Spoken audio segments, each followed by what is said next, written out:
पड़े सपूत, एक नाम के वजन किन कांदा फिरे कपूत। यह बाबा मनोज दास जी महाराज साहब की वाणी है। आपके बारे में कहा जाता है कि आज से करीब 400 साल पहले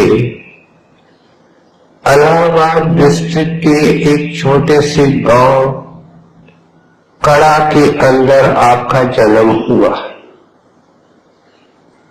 आपके बारे में ये भी कहा जाता है कि बचपन से होनहार थे और सबकी सेवा करते थे।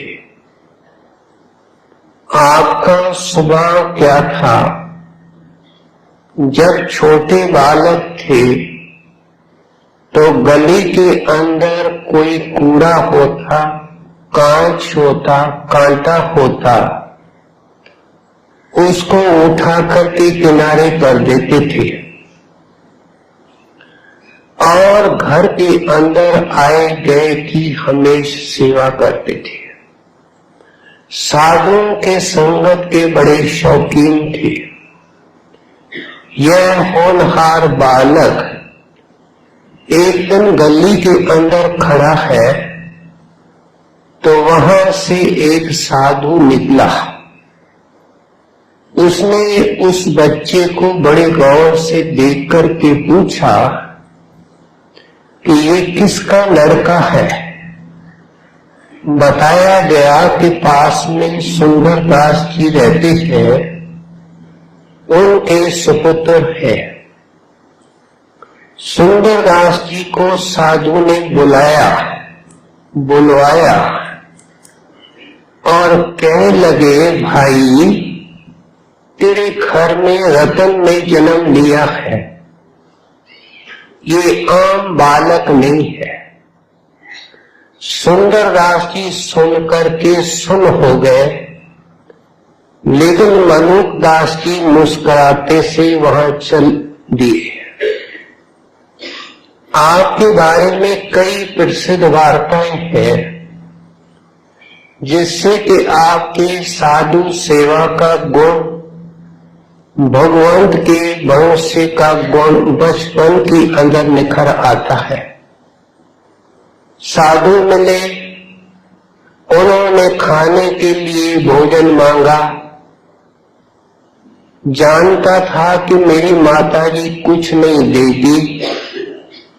भंडार घर को ताला लगा हुआ है, सुराख बनाया, सींग लगाई, अंदर गए और जो कुछ अंदर सामग्री थी निकाल करके साधुओं के हवाले कर दी। शाम को माताजी भंडार घर में जाती है, सब बर्तन खाली। जानती थी, इसलिए चिल्लाने लगी कि ये मनु का कैसा घर के अंदर पैदा हुआ, जो पिता माता को तो भूखा रखता है और साधुओं को खिलाता फिरता है। मनोज दास जी आ गए, माता को व्याकुल होकर के पूछते हैं, माता जी क्या बात है? उसने कहा, तेरी करतूत का अफसोस है। मनोज दास कहने लगे, मैंने आपके भंडार घर को नहीं छेड़ा है। जब उनके संग उनकी माताजी जाती है, पहले से ज्यादा बर्तन भरे हुए मिलते हैं। कुछ बड़े हुए, आपका खानदानी धंधा या पेशा यह था कि घर में कंबल बनते थे, खेस बनते थे। हर सप्ताह एक बड़े कस्बे के अंदर मंडी लगती थी, वहां अपना माल तैयार करके बेचने के लिए जाते थे। आपकी ये विशेषता थी कि अगर कोई जरूरतमंद मिलता, विशेषकर कोई साधु मिलता, तो उसकी सेवा भी करते, उसको कंबल खेस मुफ्त में दे देते, कुछ नहीं लेते थे। एक बार ऐसा मौका हुआ कि गर्मी का मौसम था, गट्ठा सिर पर लेकर के कस्बे में पहुंचे, ग्राहक कोई नहीं आया, साधु भी कोई सामने नहीं आया। उस गट्ठर को वापस लेकर के घर को आ रहे थे तो थक गए।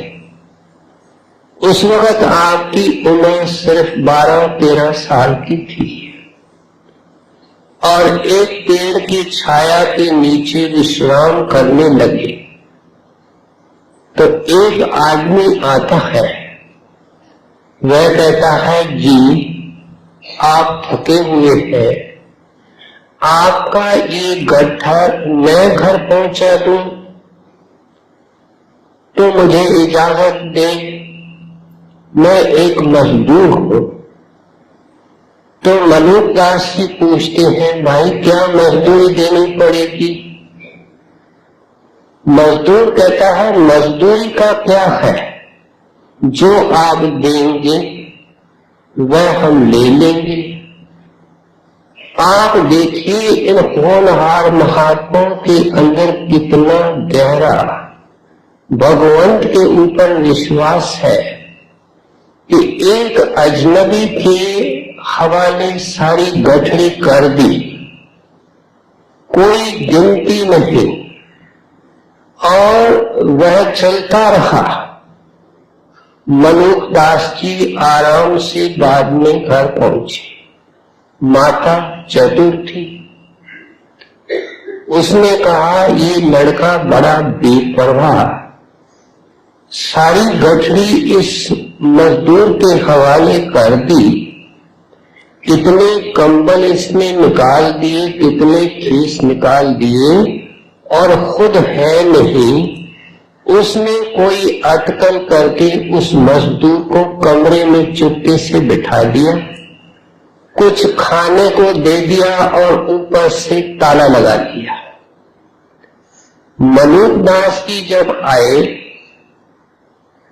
तो कहती है, तू बड़ा बेपरवाह है, एक अजनबी के हवाले पूरी गठरी, मुझे बताया इसके अंदर कितने कंबल, कितने खेस। जब गिनती की गई तो बिल्कुल पूरे निकले। मलूकदास जी महाराज पूछती है, मजदूर कहाँ है? उसको मजदूरी देनी है। माता कहती है, मैंने चतुराई से उसको कमरे के अंदर बिठा दिया है, और जब ताला खोला जाता है तो वहां कोई नहीं मिलता है। हम आए दिन सुनते हैं कि भगवंत भक्त के अंदर होता है, भक्त भगवंत के अंदर होता है।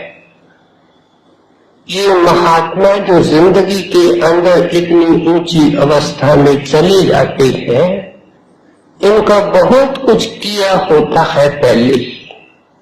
भगवंत इनके सेवा में किसी न किसी रूप में फिरता ही रहता है। आगे होकर के आपने साधु महात्माओं की तलाश की, संगत की, आपको शब्द संती, शब्द अभ्यासी महात्मा मिले, लेकिन अन्य महात्माओं की तरह ऐसे अनेक चोटी के महात्मा है जिनके गुरुदेव का नाम का पता तक नहीं चलता, और पता तब चला जब खुले आम आपने शब्द का प्रचार करना शुरू किया, सत्संग करना शुरू किया। दीपक जले और परवाने न आए, ये हमारा अनुभव बताता है कि परवाने बेअख्तियार आते हैं।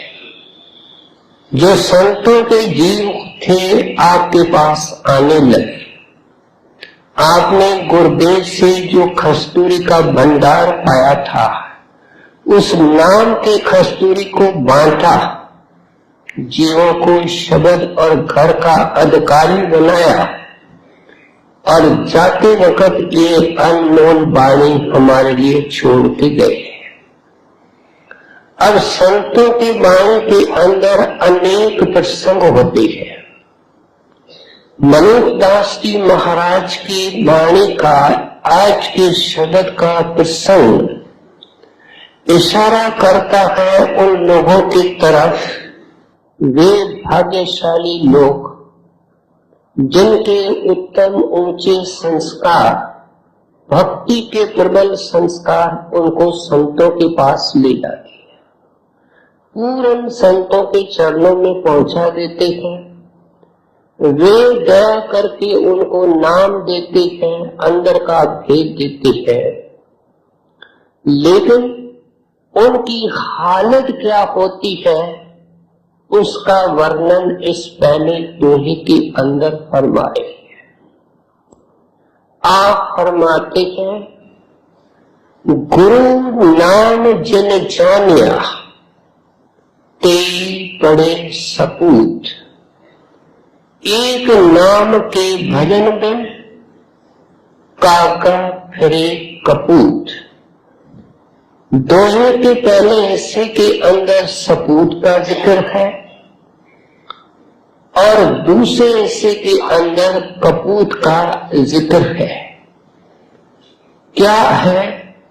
कहते पिछले कोई संतों की दृष्टि पड़ी होती है, कोई एसोसिएशन होती है, जिसके कारण जीव संतों के चरणों में चले जाते हैं, उनको नाम मिल जाता है। हर एक का अपना अपना मूड है, संस्कार है। कहते जिस वक्त ये जीव संतों के सामने आता है तो ये टोटली मनमुख होता है। ये अधिकांश सत्संगियों की हालत होती है। मनमुख कौन है? जिसके रोम रोम में, दिल में, दिमाग में दुनिया का प्यार है और उसका ख्याल बाहर मुखी है। उसकी तस्वीर आप कपूत से देती है। और फिर दूसरी तरफ कहते हैं गिने चुने लोग होते हैं, गिने चुने सत्संगी प्यारे होते हैं, जो एकदम गुरु के नाम के कमाई के अंदर लग जाते हैं, खूब मन से रगड़ लेते हैं और जिंदगी में अंदर की शांति और सुख पा लेते हैं। वे गुरु के नाम को रोशन करती है।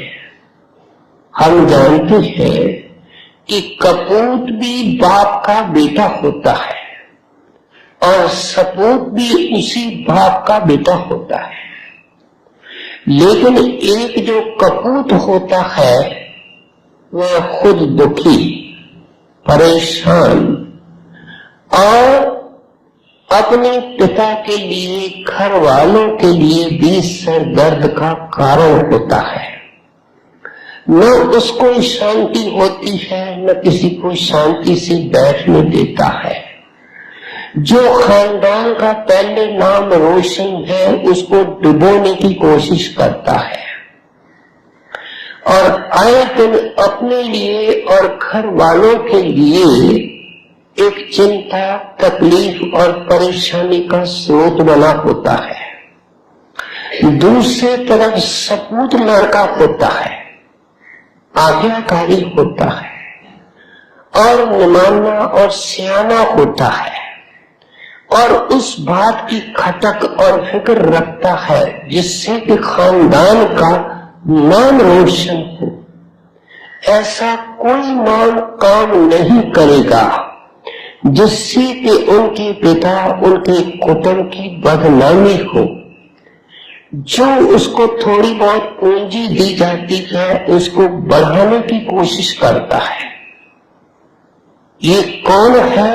कहते हैं एक मनमुख है, दूसरा गुरुमुख है। मैंने जैसे अभी बेनती की कि जिस वक्त ये संतों की सेवा में जाता है तो ये टीले की मिट्टी होता है जिसका कोई आकार नहीं होता है। अब वो जो सतगुरु है वह इसको मनमुख से गुरुमुख के सांचे के अंदर डालना चाहता है, और वह तब हो सकता है जब गुरुदेव जो सिद्धांत बताते हैं, गुरुदेव जो साधना देते हैं, उनके ऊपर चले और अमल करे। कहते हैं बड़े अफसोस की बात है कि पिछले इतने संस्कार जीव के प्रबल होते हैं कि उनके ऊपर संतों की दृष्टि भी पड़ती है, वचन का असर भी होता है, लेकिन वो क्षण भंगुर होता है, उनकी जिंदगी बदलती नहीं है। बड़े हजूर महाराज जी से एक सुनियार अपने पिछले शुभ संस्कारों के कारण नाम लेके गया। कहना चाहिए कि हजूर ने दया होकर के उसको नाम दान बख्श दिया, लेकिन उसकी करतूतें क्या थी? अमानत में खयानत करना। सुनियार था, ब्याज के ऊपर ब्याज चढ़ा करके झूठे चौपड़े बनाना, धोखाधड़ी के अलावा उसका कोई काम नहीं। पुलिस में शिकायतें होने लगी, मुकदमा बन गया और सजा आ गई। मैजिस्ट्रेट ने इनको सख्त सजा, जिसको रिगरस इम्प्रिजनमेंट कहते हैं, वह दे दी, जिसमें अंदर सख्त काम करना पड़ता है और इसको चक्की चलाने के लिए मजबूर किया गया। ताजा तकड़ा मोटा सेठ था, कभी भारी काम किया नहीं, चक्की चलाता है, आंखों से आंसू बहते हैं। संकट और दुख में गुरुदेव याद आते हैं। कहता है महाराज जी, आपके अलावा मेरा कौन सहायक, मेरा कौन सखा, कौन साथी, आप मदद करो। इससे तो बेहतर है मैं डेरे आऊं, मैं आकर के संगत के लिए आटा पीसूं, उसी बहाने मुझे आपके दर्शन तो मिल जाएंगे। इस तरह से रोता और पुकारता रहा। कोई बड़ा दिन आया, बड़े दिन पर सजाओं में कुछ रियायत होती है, और जो लिस्ट जारी हुई उसके अंदर इसका नाम भी आ गया, उसकी रिहाई हो गई। पहला काम जो इसने किया वह था डेरे आया, महाराज जी के सामने आकर के कहता है हुजूर मैं अति निकम्मा और मैं पूरा मनमुख हूं, मैंने आपके एक सिद्धांत को नहीं माना। मैंने सारी जिंदगी, मुझे तो भजन सिमरन नाम याद तक नहीं है, कभी मैंने भजन सिमरन किया नहीं। जो आपकी आज्ञा है उसका मैंने पूरा उल्लंघन किया, लेकिन आपकी दया से मेरी रिहाई जेल से हुई है। मेरा वायदा है कि मैं संगत के लिए चक्की जला करके आटा पीसूंगा। महाराज जी मुस्कुरा के कहते हैं भाई हमारी चक्की तो डीजल पर चलती है, हाथ की चक्की तो हमारे पास नहीं है। अब एक बात ध्यान से सुन कि हमने हर एक सत्संगी को चक्की चलाने का काम सिखाया है, और वह आशा और तृष्णा की चक्की को पीसना है, नाम की चक्की को पीसना है। और इसलिए अगर तुमने वायदा किया है तो बेटा वापस घर में जाओ, जा करके 2 घंटे जो मैंने नाम तेरे को दिया है उसकी चक्की चलाओ। ये कौन है? कहते काका फिरे कपूत।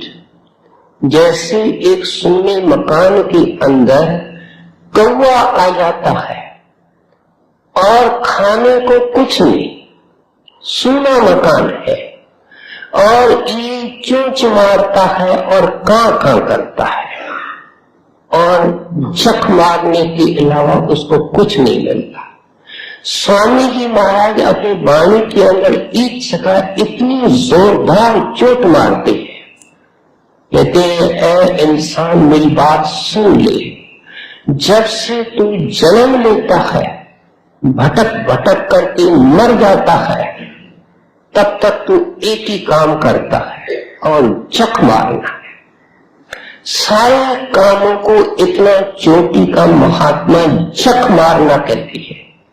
कहते ये संत है जो कहते हैं कि अमृत के ऊपर चोंच मारो, हीरे मोती के ऊपर चोंच मारो, ये संत है। सो इसलिए कहते थे कि ये मनमुख कभी कहीं चला जाता है, कभी कहीं चला जाता है।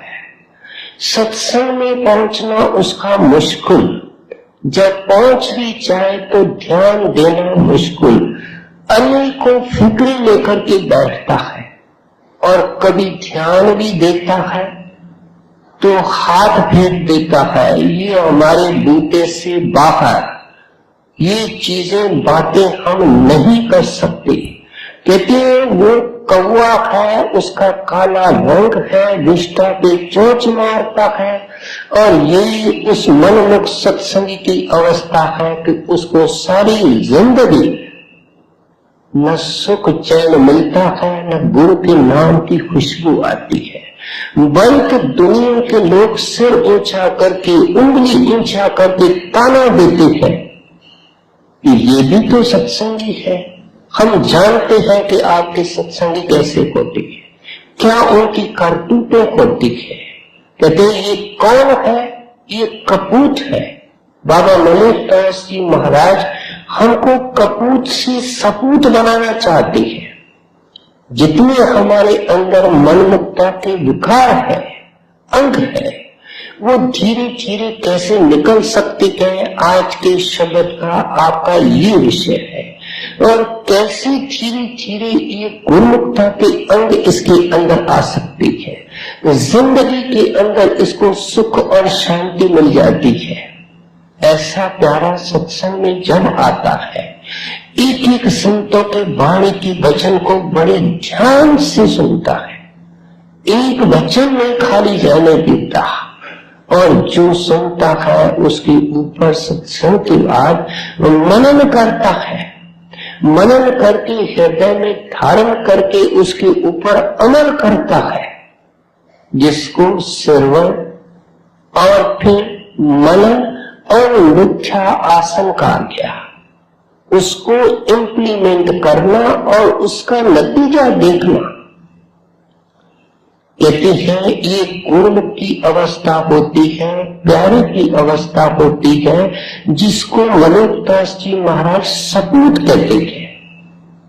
उसी महात्मा के जिसका वो सुनियार सेवक था, उसके पास उनकी एक प्रेम सत्संग आ जाती है, सेवका आती है, बहुत सारी कतार लगी हुई है मिलने वाले की, गरीब औरत है, कपड़े ठीक नहीं है, सेवादार को कहती है महाराज जी से मुझे 2 मिनट चाहिए।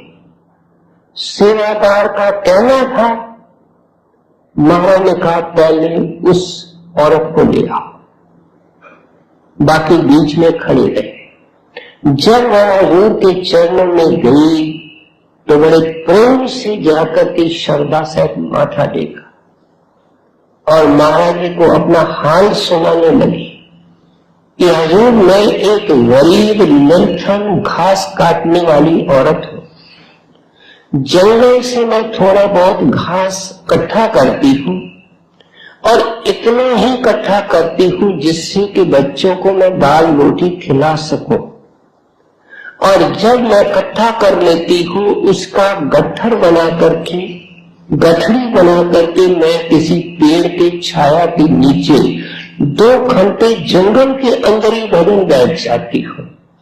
ये मेरा एक नियम है कि सुबह को मैं 3 घंटे भजन के अंदर बैठती हूँ। आगे पीछे हरदम आपका नाम याद है, आपका ध्यान सामने है। देखो वो भक्त वचन क्या पूछते हैं, माई अंदर का हाल सुनाओ, काको अंदर का हाल सुनाओ। तो वो माई अंदर का हाल सुनाती है कि आपके दया नजर से मैं क्या क्या देखती हूँ, क्या क्या अनुभव करती हूँ। महाराज जी आंख मूंद करके प्रेम से उसको सुनते हैं।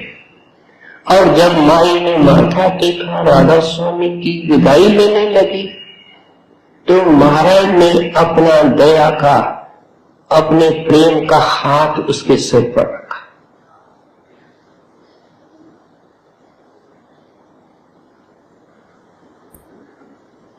और माई को महाराज ने क्या फरमाया कि माई तेरे से, काको तेरे से मेरा बाल बाल खुश है। मलुकदास जी महाराज समझाते हैं कि सतगुरु ये आशा रख करके नाम देता है, ये जो बहाना बनाता है कि मेरा नहीं होगा, इसका मतलब सतगुरु ने गलती की है कि नाम दिया। होगा इसलिए नाम दिया है। ये मन का उज़र है, मन का बहाना है। अब जिंदगी के अंदर ये हालत हमारी कैसे बने कि जन्मों जन्मों के हम कपूत, जन्मों जन्मों के हम मनमुख, कैसे गुरु के सांचे के अंदर पड़े, कैसे सपूत के अंगों का विकास हो, कैसे आज्ञाकारी और अच्छे सेवक बने। इसके लिए महात्मा जी को आगे सुने। गुरु नाम जिन जानिया तेरे बड़े सपूत, एक नाम के भजन बिन कांगा फिर कपूत। गुरु नाम एक रति पाप के कोट पहाड़, ऐसी महिमा नाम की यार करे सब चार। जब वाणी को सुने तो चित्त को पूर्ण रूप से एकाग्र करके सुने। ऊपर जो कड़ी आई उसका प्रारंभ कैसे हुआ? गुरु नाम, नाम जिसका भेद गुरु देता है।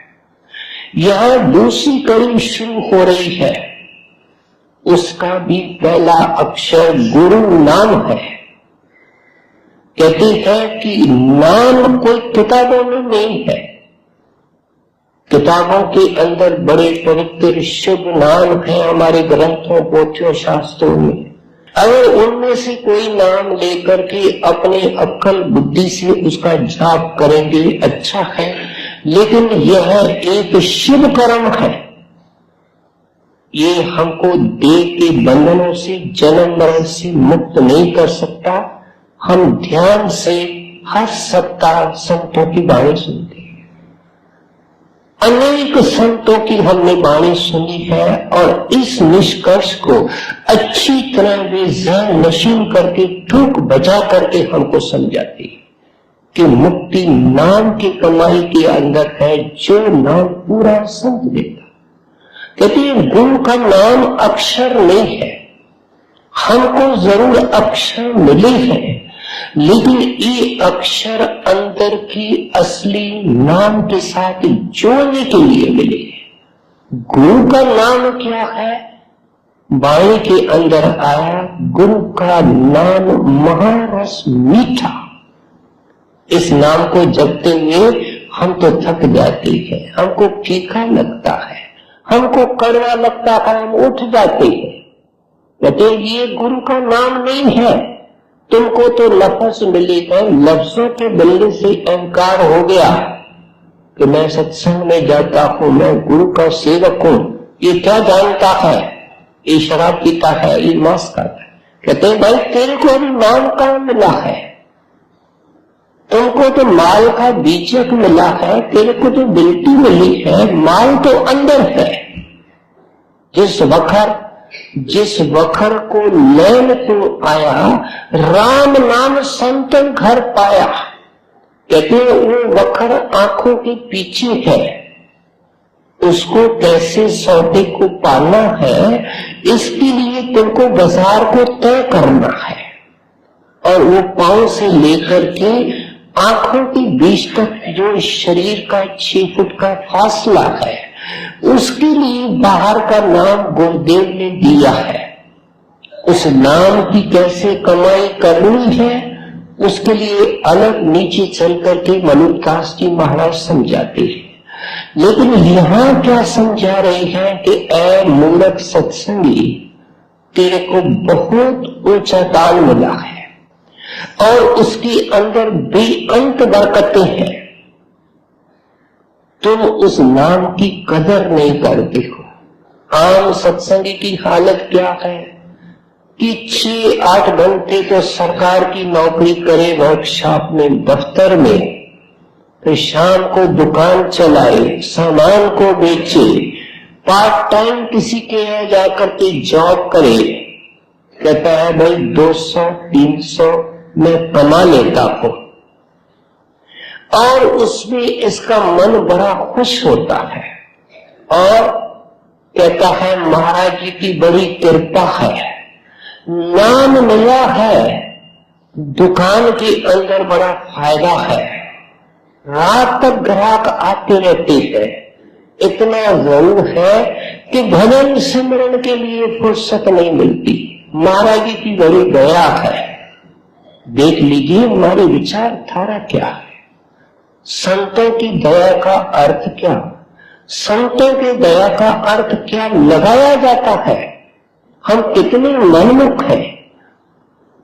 मनुदास जी महाराज समझाते हैं, कहते हैं कि एक नाम की जो रति होती है, वो पता नहीं करोड़ों पहाड़ जो तुम्हारे पापों के हैं उनको जला देती है, खत्म कर देती है। आप मिसाल क्या देते हैं? कहते हैं बड़े बड़े पहाड़ होते हैं, ये जो मंसूरी है, शिमला है, अपना अजमेर के पास पुष्कर है, उनकी सड़कें देखें। अंग्रेजों के जमाने के अंदर डायनामाइट से, बारूद से सुरंगें लगा लगा करके ये सब सड़कें बनाई गई थी। ये कोई पहाड़ों के अंदर बनाई नहीं थी। और फिर उनके अंदर शहरों को आबाद किया गया। मनुदास जी सवाल करते हैं, बेटा इतना सा बारूद है, इतना सा डायनामाइट है, आज तो अणु शक्ति तक हम पहुंच गए हैं, एक रत्ती पता नहीं कितना कुछ कर सकती है। कहते हैं भाई तेरे को क्या मिला है? तेरे को शब्द का भेद मिला है जिसने सारे खंड ब्रह्मांड बनाए हैं, जो सभी शक्तियों का भंडार है। ऐ अनजान, ऐ मूर्ख, कुछ कदर करने की कोशिश कर कि जो चीज सब चीजों को बनाने वाली है, अगर तू उसकी तरफ मुख करेगा, उसकी कमाई करेगा, तो उसके अंदर कितनी ताकत है, वो तुम्हारे कितने कर्मों का विनाश कर सकती है। लेकिन सत्संग के कान पर जो तक नहीं चलती है, सो इसलिए समझाते हैं कि तेरा मनमुख नीचे, तेरा मन नीचे डुबकी मारता है, नीचे देखने की कोशिश करता है, क्योंकि जो संसारी चीजें होती हैं उनका फल मायक होता है और नजर आता है कि 200 मिल गए, 300 मिल गए, 500 मिल गए, बदल बैठा क्या हुआ कुछ पता नहीं। कहता है प्यारे तेरे को पता लगेगा कि जो तुमने प्रेम से सत्संग किया, जो तुमने प्रेम निर्मलता से सेवा की, सबसे ज्यादा दर्शन किया और फिर उसके अधीन होकर के जो नाम की कमाई की, या नाम की कमाई की का फल बता रही है। कहते हैं उसके कारण तेरे कितने गुनाह, पाप और कर्म माफ हुए, ये कब पता चलेगा? जहां गुनाहों का नक्शा रखा है। हमारे गुनाहों का नक्शा अंदर है, यहां कहां है?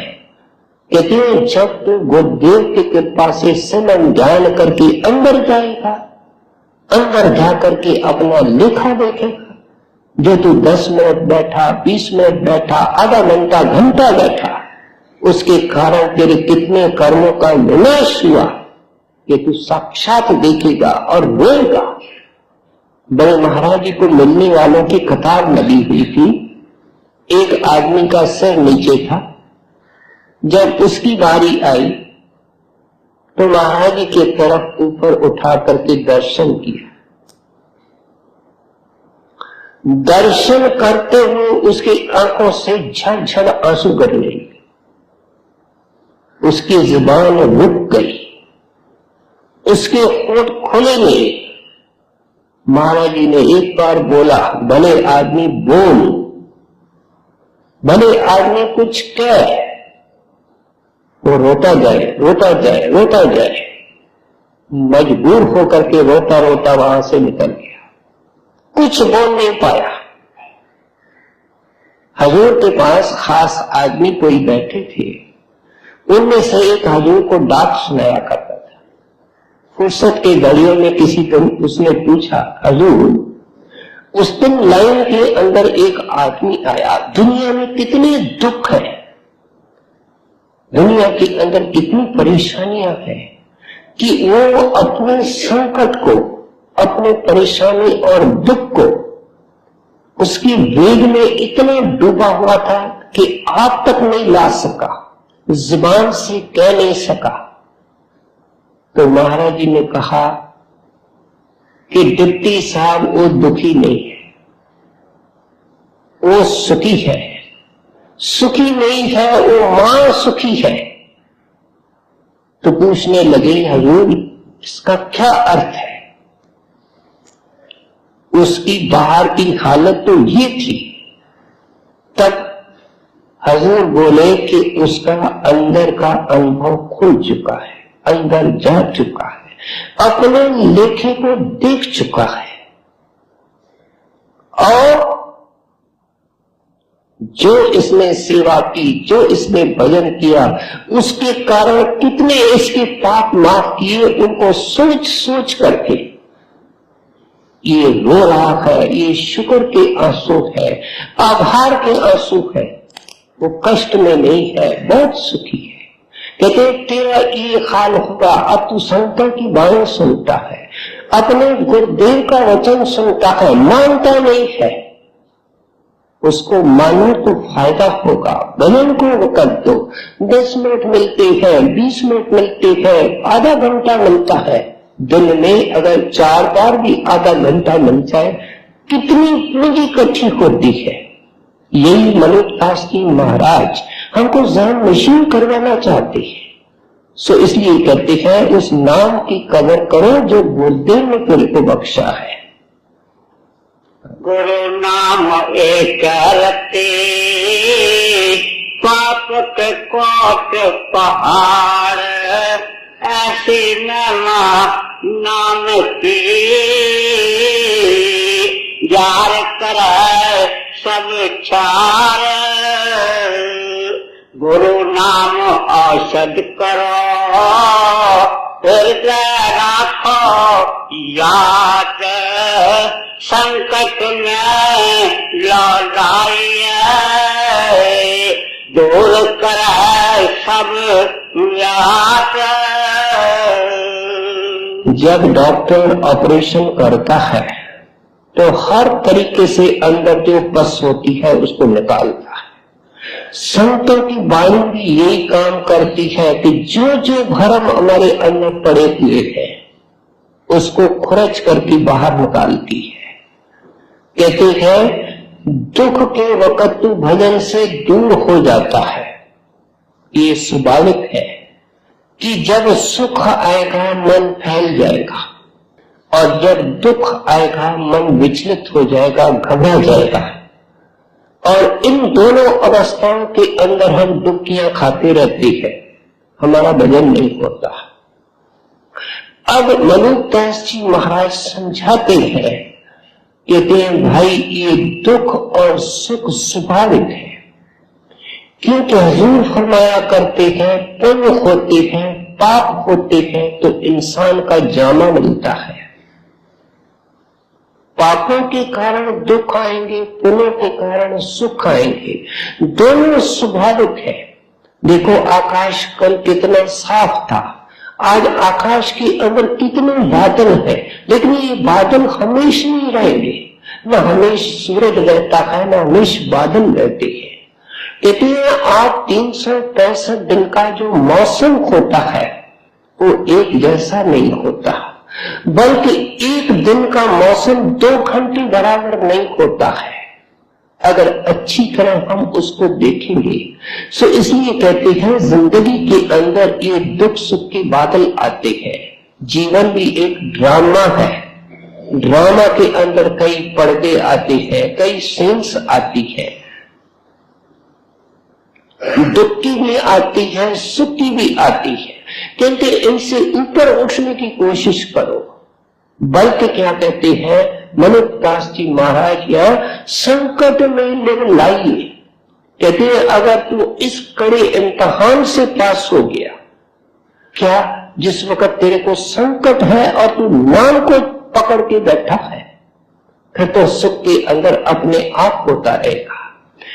क्यों संत ऐसे समझाते गए? वो कहते हैं नाम का प्यार, उसका बाहर के दुख से कोई वास्ता नहीं। हम देखते हैं कि छोटा 1-2 साल का बच्चा दुख और सुख दोनों हालतों में माता से प्यार करता है, बल्कि जब उस बच्चे को दुख आता है तो माता को पलंग से उछल नहीं देता है।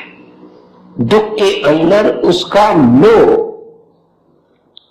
और उसका प्यार और ज्यादा हो सकता है। इसलिए तो कबीर साहब माई के अंदर लिखते हैं, सिमरन मन की प्रीत है।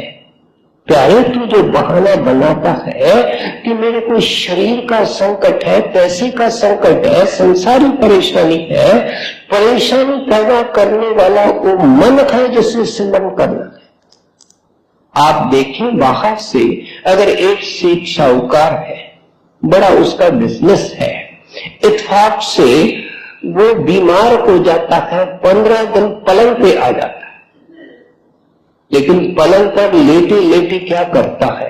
आसामियों की शक्लें, जिनसे उसका कार व्यवहार है उनकी शक्लें, पासबुक जो उनके बैंक में, जिन पासबुक जिनका बैंक बैलेंस से संबंध है, अगर वहां बुखार 103 चढ़ा हुआ है, फिर वो उन आसामियों का ध्यान करता है, अपने पैसे लेन देन का स्मरण करता है। वो कौन करता है? उसका दुख सुख से क्या वास्ता है? सो इसलिए कहते हैं कि ये केवल बाहर का उज़र है। प्यार लग जाए एक लड़के का लड़की के साथ, जहां भी बैठता है उसकी शक्ल, मानो उसको दुख है कि सुख है। कहते हैं ये प्यार का विषय है, सिमरन मन की प्रीत है। प्रीत का मतलब प्यार है। कहते तेरे अंदर नाम की तरफ प्यार जाना चाहिए। एक माई बड़े हुजूर को मिलने आई, अपने जवान लड़के को लेकर के आई। लड़के की शक्ल हल्दी जैसी पीली हो रही थी, माफ करना मैं भी वहां मौजूद था। और उस माई को नाम मिला हुआ था, लड़के को नाम नहीं मिला। महाराज जी को कहे, महाराज जी इसको ऐसा बुखार आता है कि कभी उतरता ही नहीं, उतरता है फिर चढ़ जाता है, कोई दवाई इसको असर नहीं करती है। महाराज जी कहने लगे, काको, काको पंजाबी में बेटी को कहते हैं, बेटे को कहते हैं, काका बेटे को कहते हैं, काको बेटी को कहते हैं। कहते हैं बेटी तुम किसी और डॉक्टर का इलाज कराओ। माई को जितनी समझ थी वही सत्संगी बोलता है। कहने लगी महाराज मैं तो हार गई, मैं कौन कौन से डॉक्टरों का इलाज नहीं किया ये मैं जानती हूं, अब आप ही बताओ कि मैं किस डॉक्टर की दवा करूं। महाराज जी कुछ वार्म अप हो गए। संतों की बाहर से नाराजगी दया होती है। माई अगर समझ जाती तो जो हजूर ने वचन फरमाया कि किसी डॉक्टर की दवा करो तो फायदा शायद हो जाता, क्योंकि वो संत ऐसे ही बात करते हैं। लेकिन माई कहती है कि आप डॉक्टर का नाम बताओ। महाराज जी कहती है बेटा मैं दुनिया के अंदर डॉक्टरों के नाम बताने आया हूं, मेरे से वो काम लो जिसके लिए मैं आया हूं। और फिर माई को टोकते हुए कहने लगे कि तेरे को भी तो दवा मिली है और मैंने दी है, क्योंकि माई सत्संगम थी। अगर किसी डॉक्टर की दवा नहीं लगती है तो तू दवा खाने की कोशिश कर। इसका भेद क्या था कि माई के भजन सिमरन करने से कोई लड़का ठीक नहीं होगा। महाराज जी का इशारा था कि माई जो बच्चे के बीमारी के कारण परेशान और व्याकुल हो रही है, नाम की कमाई करेगी तो इसका ख्याल ऊंचा होगा, दुख सुख से निकलेगा, और बच्चे के बीमारी के कारण ये इतनी परेशान हुई है, इसकी इनडायरेक्टली वो परेशानी खत्म हो जाएगी। जब हम वाणी के अंदर पढ़ते हैं सर्व रोग का औषध नाम, तो इसका मतलब शरीर के बीमारियों का नाम कोई औषध है या औषधि है? ये बिल्कुल नहीं है। इसका अर्थ ये है कि नाम हमको वहां ले जाता है जहां दुख और सुख की लहर तक नहीं पहुंचती है। सो इसलिए कहते हैं बेटा संकट का फायदा उठाओ। ये गुरु ने ऐसा मौका दिया है कि अगर उस संकट के अंदर गुरु से प्यार करेगा। महाराज जी को चिट्ठियां लिखते हुए श्री बाबा जी महाराज ने खोल करके लिखा है। उस वक्त लिखा है जिस वक्त हजूर के पैर को चोट आई थी और बिस्तरे के अंदर थे। लिखते हैं कि बीमारी के अंदर जो भजन किया जाता है उसका बड़ा महात्म है, उसका बड़ा फल है। गुरुदेव मजबूरियों को जानता है, उसके अनुसार ही इनाम मिलता है। सो इसलिए कहते हैं प्यारे दुख और सुख दोनों हालतों के अंदर समान रह करके नाम को पकड़ के रखो। गुरु नाम औषध करो, हृदय राखो याद, संकट में लड़ाई दूर करे सब व्याध, रहूं करो से नाम के, बन दे कबो न चाव, जलन मरने के छूट परे, अजर मर होई जाए। हर तरीके से समझाता है डॉक्टर बीमार क्या क्या परहेज करनी है, खाने की विधि देता है, परहेज के बारे में समझाता है। कहते हैं बेटा ये जो नाम के लिए तू बैठेगा, भजन सिमरन करेगा, ये फलदायक कब होगा? जब तुम एक गुरु पर भरोसा लेगा, जब उसकी टेक लेगा, जब विश्वास रखेगा। अगर पति का पत्नी से विश्वास उठ जावे, पता नहीं ये क्या करेगी, तो उसका बनाया हुआ भोजन खा नहीं सकता। सेठ के अंदर अविश्वास आ जाए कि मेरा नौकर ईमानदार नहीं, मेरे घाट में है, तो उसके द्वारा लाया हुआ पानी का गिलास नहीं पी सकता। अगर इंजीनियरों के ऊपर विश्वास नहीं हो तो जो छत उन्होंने बनाई है उसके नीचे हम आराम से कभी पलंग के ऊपर सो ही नहीं सकते। दुनिया के अंदर कदम कदम पर विश्वास रखना पड़ता है। ललितदास जी महाराज की चेष्टा क्या है और आशा क्या है कि जो गुरुदेव ने नाम दिया है, संत अंधविश्वास नहीं देते। पहली बात वो कहते हैं सारी जिंदगी लुटाओ लेकिन पूरे की शरण।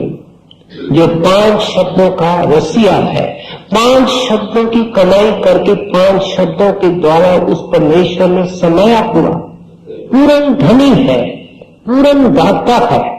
उसके बगैर किसी की शरण नहीं। जितनी खोज करनी है करो, जितनी तहकीकात करनी है करो, लेकिन जब एक बार उसके शरण में जाओ फिर पूरी प्रतीक रखो। जब प्रीत का जिक्र आया उसके साथ प्रतीक का भी जिक्र आता है। प्रतीक का अर्थ है विश्वास। कहते हैं रहो भरोसे नाम के, और नाम के हवाले हो जा।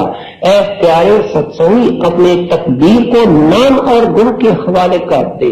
इस दुनिया को खेल समझने की कोशिश कर।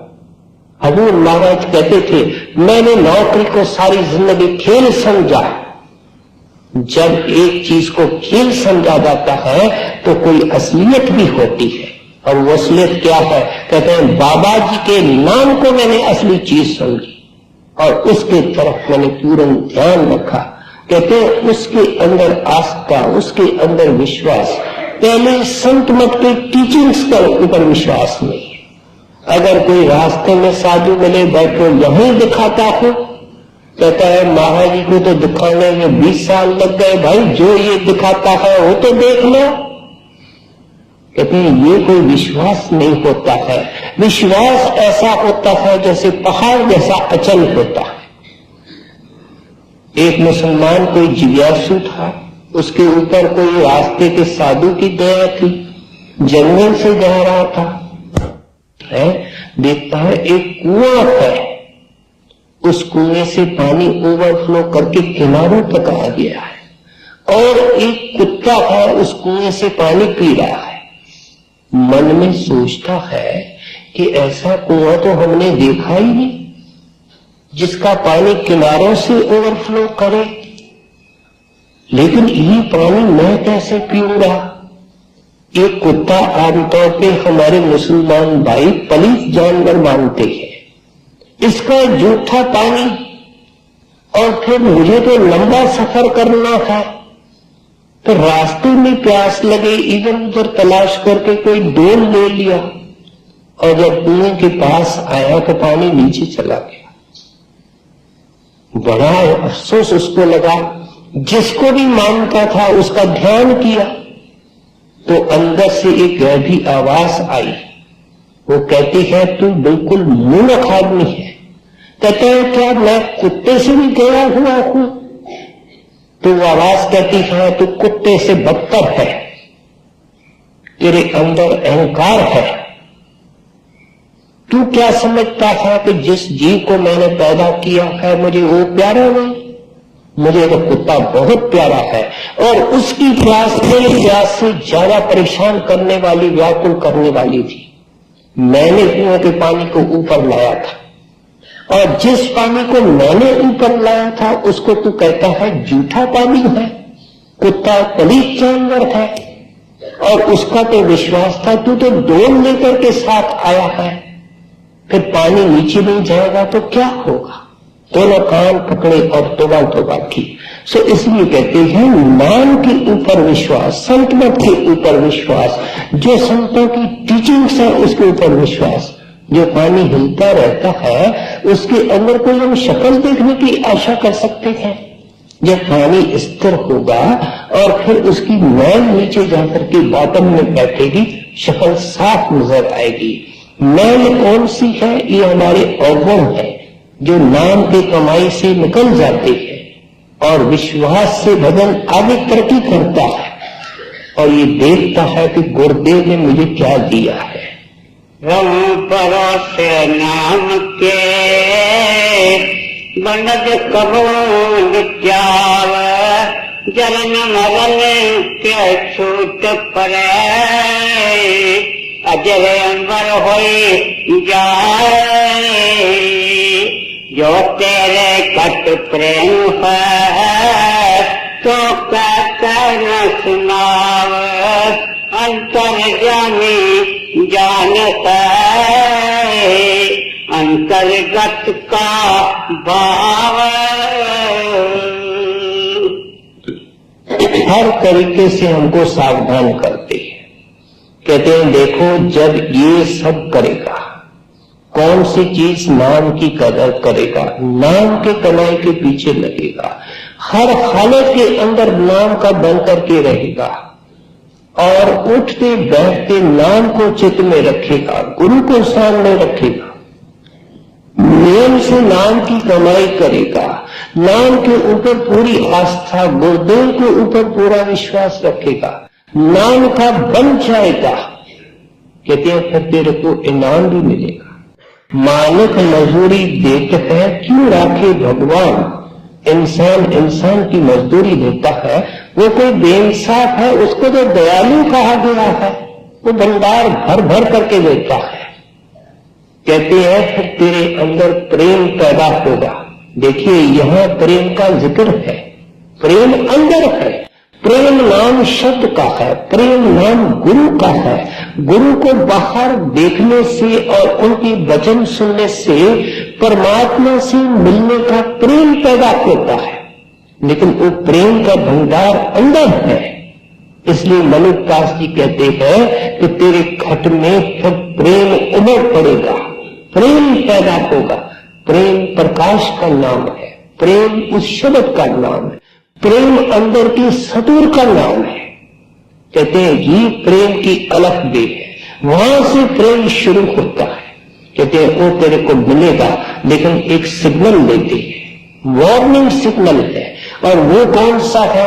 कहते हैं फिर ये बात अंदर में रखना, हजम करना, किसी को बताने की कोशिश नहीं करना। देखो कितनी सुंदर शिक्षाएं हैं जो एक छोटे शब्द के अंदर मनुदास जी महाराज हमको दे रहे हैं। इसके अनेक अर्थ है कि जो सत्संगी कहता है कि मैं आंख बंद करता हूं अंदर जाता हूं, तो सड़कों के ऊपर घूमता है, अंदर नहीं जाता। क्योंकि गुरबाणी के अंदर क्या आया, जिन्हें पाया तिन्हें छिपाया। जिनके पास ये चीज होती है उसको छिपा करके रखते हैं। जिनको लाठी मिल जाती है, एक हजन को मिल जावे, किसी मामूली आदमी को मिल जावे, वो कितना शो करता है। लेकिन खानदानी आदमी तो लाखों करोड़ों को अंदर हजम करके एक मामूली कुर्ता धोती पहन करके चलते हैं, आम आदमी की तरह चलते हैं, क्योंकि उनको पता है कि इस दौलत को रखना किस तरीके से।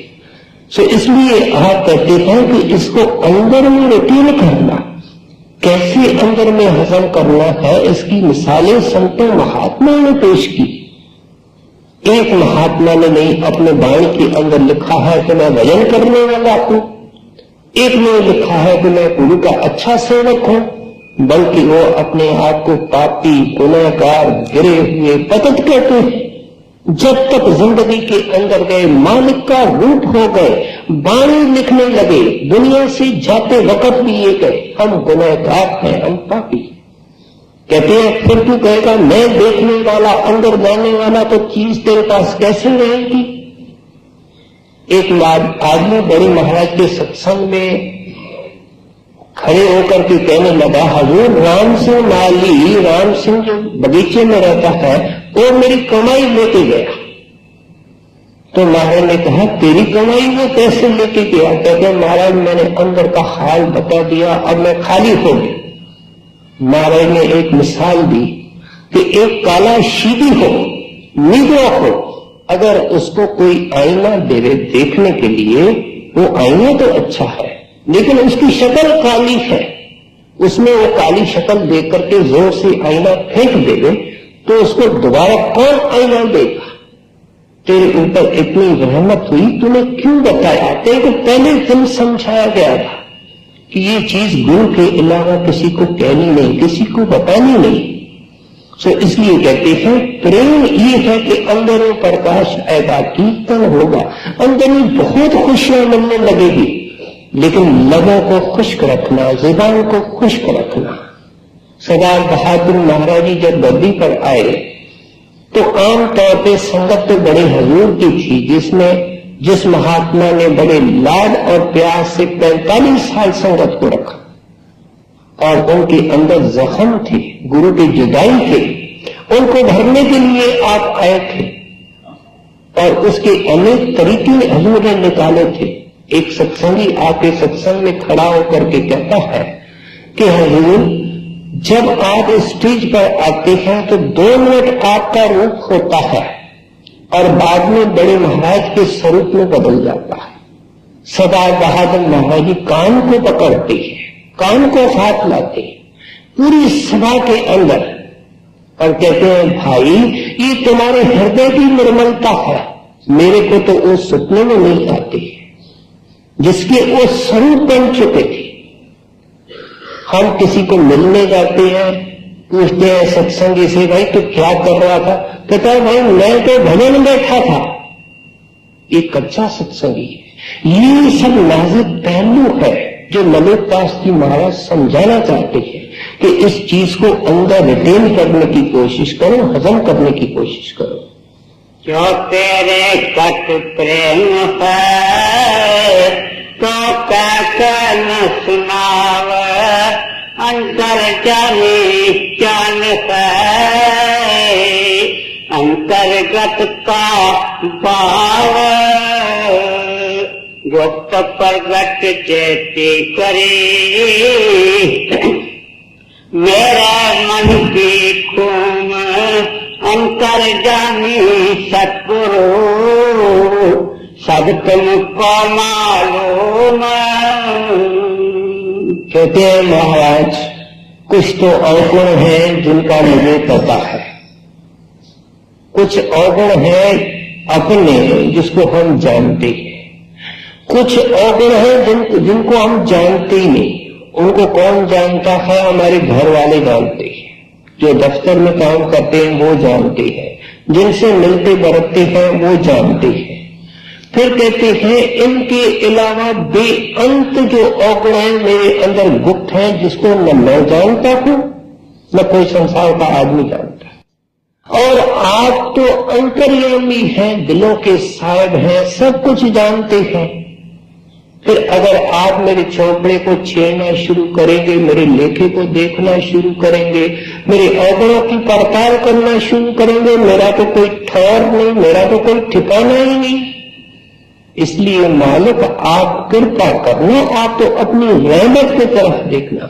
एक एक महात्मा ने लिखा है कि जब तक गुरुदेव रहमत की कलम लेकर के आप मेरे गुनाहों के ऊपर लकीर नहीं फेरोगे, लेकिन लिखा तब जब 24 घंटे ध्यान गुरुदेव ने रखा, उठते बैठते ख्याल नाम में रखा, जुबान से नहीं कहा, मन से कहा। कहते हैं इतने करते हुए ये जो 2-3 घंटे कहते हैं भजन करो और घर को जाओ, माफ करना, ये गुरुदेव को एक बहाना चाहिए, एक प्रेटेक्स्ट चाहिए। इसके जरिए को जीव के गुनाह धुल नहीं सकते हैं, ये कोई ऊपर जाने का अधिकारी नहीं बन सकता है, ये तो उनके रहमत से जाएगा। इसलिए इस सत्संग के अंदर रहमत को थोड़ा पीछे रख करके करने पे जोर दिया जाता है कि जो थोड़ा बहुत हम भजन करते हैं फिर उसको भी छोड़, उसकी दया निरंतर काम करती है और उस दिन से काम करने लगी है और करती रहेगी जब तक ये जीव घर में नहीं जाता है। लेकिन इसके हिस्से में क्या आता है ये तो महात्मा बता रहे हैं, ये महात्मा इस शब्द के द्वारा समझाते हैं, ये वो चीज बता रहे हैं जो हमारे हिस्से के अंदर आई। कहते हैं गुरुदेव से क्या झूठ बोलोगे, उससे क्या पाप छिपाओगे, अपने अंदर का पूरा हाल खोल करके उनके सामने रखो, कुछ छिपाने की कोशिश न करो। एक बाबा जी महाराज का सत्संगी था, वो बाबा जी महाराज के लिए मिश्री ले आया। तो बाबा जी महाराज क्योंकि गर्मी के मौसम में मिश्री पानी में घोल करके पीते थे, कहने लगे बाबा जी मैं आपके लिए मिश्री ले आया हूं। बाबा जी महाराज कहते हैं कि इसको जाकर के व्यास नदी के अंदर फेंक के आ। मैं कहता हजूर मैं आपके लिए ले आया हूं, मैं तो नदी के अंदर डालने के लिए ले आया हूं। कहता है भाई तूने रुई की और कपास की चोरी की है, उस चोरी के पैसे से तो ये मिश्री खरीद करके आया और तू मुझे विष देने लगा है, ये तो मिश्री नहीं है। वह बेचारा दंग रह गया। कहते हैं महाराज जिस वक्त मैंने चोरी की आप कहां खड़े थे? तो बाबा जी देखो उसको प्रतीक देने के लिए कहते हैं कि जिस खेत के अंदर तूने चोरी की थी वहां एक बबूल का पेड़ है, मैं उसके नीचे खड़े होकर के तेरे को देख रहा हूं। संतों से क्या छिपाना, संतों से क्या लुकाना। कहते हैं सारा दिल खोल करके संतों के आगे रखो और अपनी करनी से नहीं, करनी करो, अपने को करनी के अंदर खो डालो, लेकिन जाओगे बेटा उसकी दया से। इतने बेअंत गुनाहों का बोझ इंसान के सिर पर है। वो पट पर्वत चेते करे मेरे मन की कोमा अंतर जाने सतगुरु सब तुमको मालूम। सुमरन आशा कीजिए दूजा लखन कोए ओठ न फरकत देखिए प्रेम गाथिया कोए। प्यारे, ये जो सिमरन का भेद तेरे को मिला है, सारे खजाने इसमें। जो सिमरन तू बार बार भूल जाता है, जो सिमरन तेरे को फीका लगता है, जो जुबान से करते करते तू थक जाता है, कहता है ये सिमरन एक ऐसी गहरी अवस्था सिमरन की पैदा करो, होठ में धड़कन दीजिए, अंतर राखी कोय। कहते हैं इतनी बारीक और सूक्ष्म अवस्था सिमरन की पैदा करो कि जुबान से सिमरन शुरू के अंदर करना पड़ता है। लेकिन हम जानते हैं कि लोग माला भी फेंकते हैं, हम जुबान से सिमरन भी करते हैं, तो मन सारी दुनिया के अंदर बाहर भटकता है, क्योंकि इस जुबान ने हमको दुनिया में नहीं फंसाया, हमको तो मन में फंसाया हुआ है। अभी यहां बैठे बैठे हम सत्संग सुन रहे हैं तो भी हम कहते हैं आज बड़ी गर्मी है।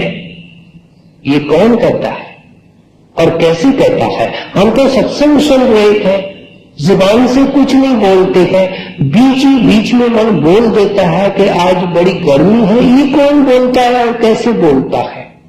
इसका मतलब ये एक मन की सूक्ष्म अवस्था है, और उस अवस्था के अंदर जो फुन्ना निकलता है, जो संकल्प निकलता है, उनकी बाकायदे लैंग्वेज है।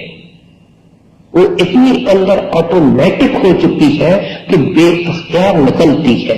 लेकिन जिस तरीके से सब हालतों के अंदर बैठे हुए मन से निकला कि आज गर्मी है, इस तरीके से उस मन से जब सिमरन अंदर से निकलेगा तब तेरी अवस्था बदलेगी।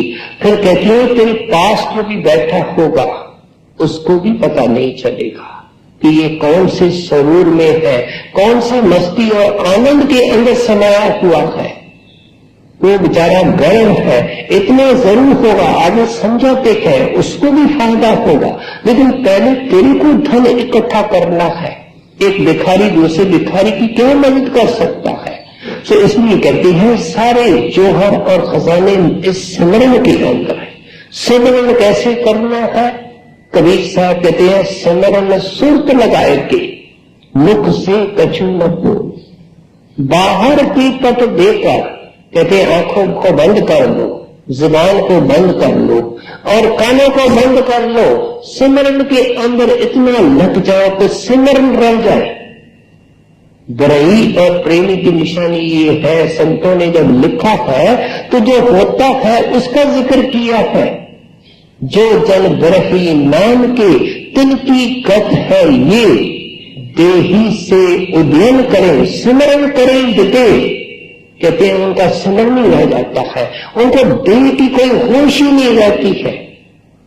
और कुछ ऐसे लोग भी सत्संग में आते हैं, वो कहते हैं जब हम नाम की इतनी महिमा सुनते हैं, हमको तो नाम नहीं मिला, हमारी उम्र छोटी है, हमारी फलानी मजबूरी है, हमको नाम नहीं मिला, हमारा शौक होता है, हम क्या करें? उनका बहुत फायदा हो रहा है, क्योंकि उनकी जमीन तैयार हो रही है, उनके कांटे निकल रहे हैं, भरण निकल रहे हैं, मार्ग रोशन हो रहा है।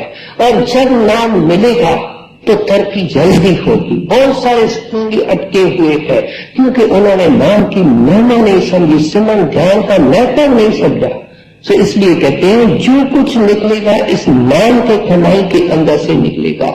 सिमरन के पीछे पड़ जाओ, उठते बैठते चलते उठते, कितना भी नीरस है इसके इस बाहर के सिमरन से भी रस आएगा। करके देखो। ललितदास जी महाराज कहते हैं गुरु की पूरी दया इस सिमरन से है, क्योंकि गुरु का जो सिमरन बख्शा हुआ है वो चार्ज होता है।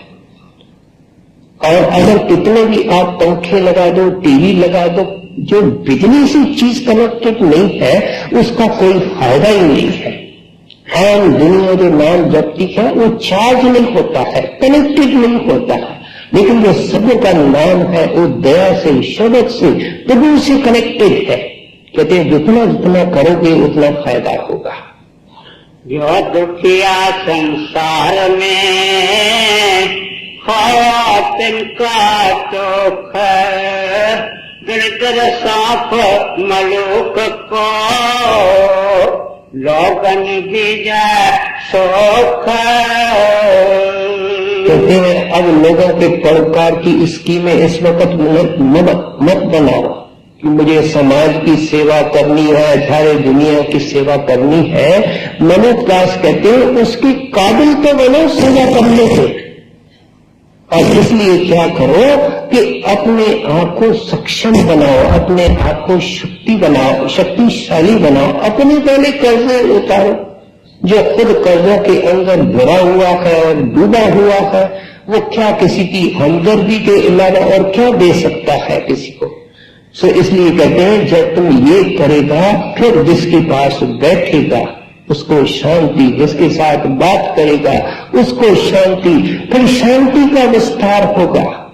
इसलिए तो गुरु रामदास जी कहते हैं मुझे कोई गुरु का प्यारा मिल जाता है मेरी रोम रोम खुश हो जाती है, क्योंकि उसको देख करके सुन करके मेरे को गुरु याद आता है।